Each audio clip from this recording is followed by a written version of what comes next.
blow out, twist out, braid out, conditioner,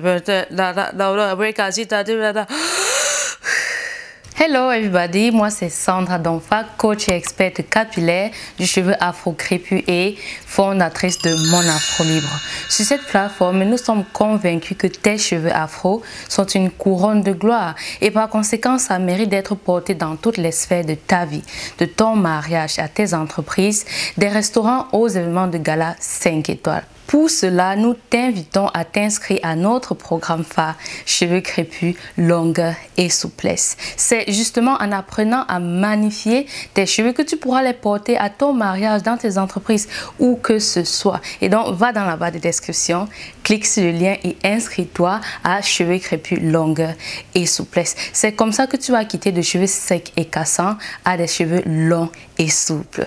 Alors, aujourd'hui, on va parler de quelque chose qui m'a été demandé par ma communauté privée Mes Afro Libres. Il s'agit des terminologies qu'on utilise récurremment pour prendre soin de nos cheveux et qui sont en anglais. Tu te dis très souvent, je suis fatiguée, je ne comprends pas ce qu'ils disent. Mais tu vas voir, quand je vais t'expliquer ce que chaque de ces terminologies veut dire, tu verras en fait que tu sais de quoi il s'agit. C'est juste que tu ne sais pas que ça veut dire ça. Et donc, on va commencer par ce qu'on appelle twist out. Dans twist out, on a deux terminologies. Twist et out. Ici, twist veut tout simplement dire des tresses à deux brins ou encore des vanilles ou même encore ce qu'on appelle les sénégalaises. Et maintenant, out veut dire défaire. Et tu vois donc que si on les met ensemble, on dira des sénégalaises défaites, des vanilles défaites ou encore des tresses à deux brins défaites. Donc, c'est tout simplement ce qu'on appelle une mise en pli. C'est un processus qui va t'aider à, premièrement, sécher tes cheveux et ensuite défaire cette mise en pli pour pouvoir arborer tes cheveux au quotidien. Ou encore, on peut dire, elles vont servir de base pour pouvoir arborer tes cheveux durant la semaine. Et donc, désormais, tu sauras que lorsqu'on parle de twist out, c'est l'acte de faire une mise en pli qui va te permettre de garder tes cheveux étirés lorsqu'ils sèchent et lorsque tu vas défaire ceci, ces tresses à deux brins ou encore sénégalaises ou encore vanille vont être défaites et elles vont donc servir de coiffure pour magnifier tes cheveux durant la semaine. Alors, passons à son terme voisin qui est braid out. Tu as braid et ensuite tu as out. Je pense que tu comprends déjà ce que out veut dire. Braid, c'est tout simplement des tresses à trois brins. Et ici, ils ne sont pas couchés. J'ai oublié de préciser que lorsque je parlais des vanilles tout à l'heure, ce ne sont pas des vanilles couchées que tu auras couchées sur ta tête. Ce sont des vanilles qui sont tout simplement en tresses. Ensuite, tu as donc, comme j'ai dit, un braid.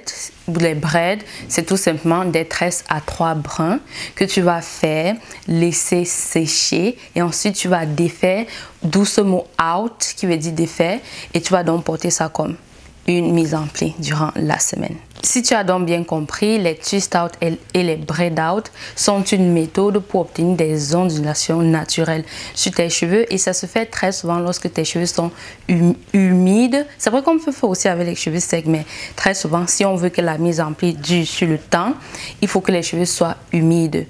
Donc, après avoir pris soin de tes cheveux, fait le shampoing, le masque, tu fais donc ta mise en pli, soit un twist out ou un braid out. Tu vas laisser sécher et ensuite tu vas défaire ça pour enjoy tes cheveux durant la semaine. J'ai encore utilisé un mot anglais, c'est pour dire pour profiter de tes cheveux et de la beauté, de l'éclat de tes cheveux durant la semaine. Ensuite vient le phénomène que malheureusement beaucoup de femmes avec des cheveux afro crépus détestent, le shrinkage. C'est quoi le shrinkage? Ou encore le shrinkage, voilà, le shrinkage.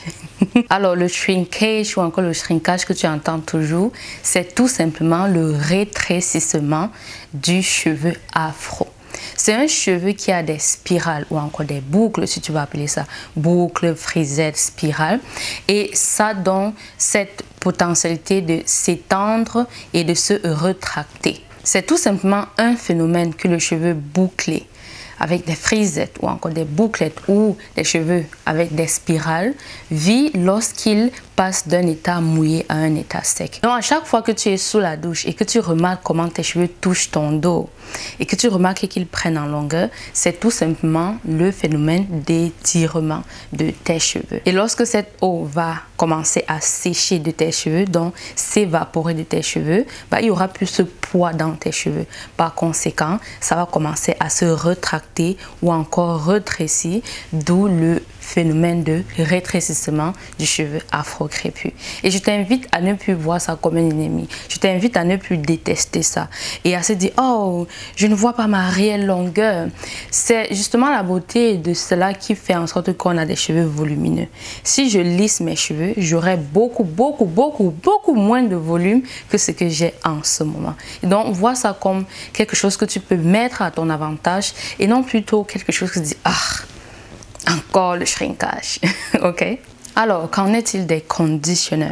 En réalité, il y a deux genres de conditionneurs, ce qu'on appelle un deep conditioner et un leave-in conditioner. Donc, tu dois savoir que ici, je vais te parler de deep conditioner. Et dans une autre vidéo, on pourrait parler de tous les conditionneurs.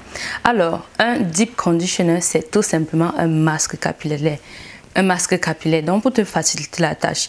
Désormais, quand tu entends conditionneur, il faudrait tout simplement que la personne dise si c'est deep conditioner ou bien leave-in conditioner. Je vais profiter rapidement pour te dire c'est quoi leave-in conditioner. Leave-in, c'est rester. Donc, quand on dit rester conditionneur, pour dire rester masque, c'est tout simplement pour dire bon, je suis en train de traduire mot à mot, ça ne fait pas un sens, mais je vais juste t'expliquer. C'est tout simplement un soin sans rinçage qu'on appelle très souvent lait capillaire ou encore crème capillaire. Et donc, désormais, lorsqu'on te parle de conditionneur, tu devras demander à la personne si la personne n'a pas précisé. Mais très souvent, il parle de masque, c'est-à-dire quand quelqu'un dit tout simplement « j'utilise un conditionneur, mon conditionneur c'est ça », c'est tout simplement un masque capillaire. Et très souvent, lorsqu'il s'agit d'une crème ou encore d'un lait capillaire, c'est-à-dire d'un soin sans rinçage, la personne va préciser en disant leave-in conditioner, donc un soin qui reste sur tes cheveux. C'est aussi simple que ça, je sais, c'est pas compliqué. Ok, on va parler du dernier point. Alors, le dernier thème sur notre liste, c'est le blow out. Est-ce qu'on peut même traduire ça mot à mot, blow out? Out, c'est encore ce mot, on te dit ouvert. Blow, c'est souffler. Voilà, on souffle. Et c'est tout simplement le phénomène de s'étirer ses cheveux avec un sèche-cheveux. C'est ça, blow out. Tu vois, quand tu mets l'air là sur tes cheveux, ah, c'est ça, un blow out. Maintenant, c'est vrai qu'on a tendance aussi à faire cela avec les tresses au fil à nango ou encore des tresses qu'on étire ses cheveux avec, après on peigne.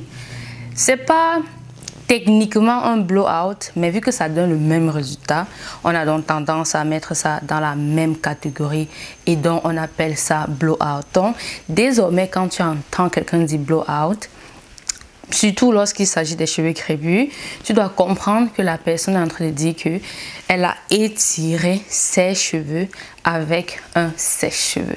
Maintenant, si la personne a fait ça avec des tresses au fil, je pense qu'à ce moment, ce sera approprié de dire « j'ai étiré mes cheveux au fil » au lieu de dire un blow-out. Mais parfois, on a tendance à dire ça et je t'avoue que je suis aussi coupable de ça. Désormais, tu sauras c'est quoi twist out, braid out, blow-out, deep conditioner, leave-in conditioner. Tu vois, je t'ai même donné un bonus et enfin un blow-out. J'ai tout cité, non? Et shrinkage. Ok, et donc pour toutes celles qui sont arrivées jusqu'ici, je vais vous offrir notre e-book incontournable. Ce sont les 7 erreurs qui t'empêchent d'avoir des longs cheveux. Et oui, tu peux avoir les longs cheveux et quelle que soit la longueur que tu as maintenant, je suis certaine que tu peux avoir des cheveux plus longs que ce que tu as maintenant. Et très certainement, tu es en train de faire les erreurs qui sont dans ce e-book. Peut-être que tu es en train de faire 2 ou 3 ou 4 erreurs. Peut-être que tu fais même les 7 erreurs, je ne sais pas. Et donc, pour en savoir plus, va dans la barre de description, clique sur le lien et mets ton email adresse afin que je puisse t'envoyer ton e-book. Là, tu sauras les 7 erreurs qui t'empêchent d'avoir les cheveux de tes rêves. Ok? On se dit donc à très bientôt. J'ai hâte de te revoir la prochaine fois. Des gros bisous. Mouah.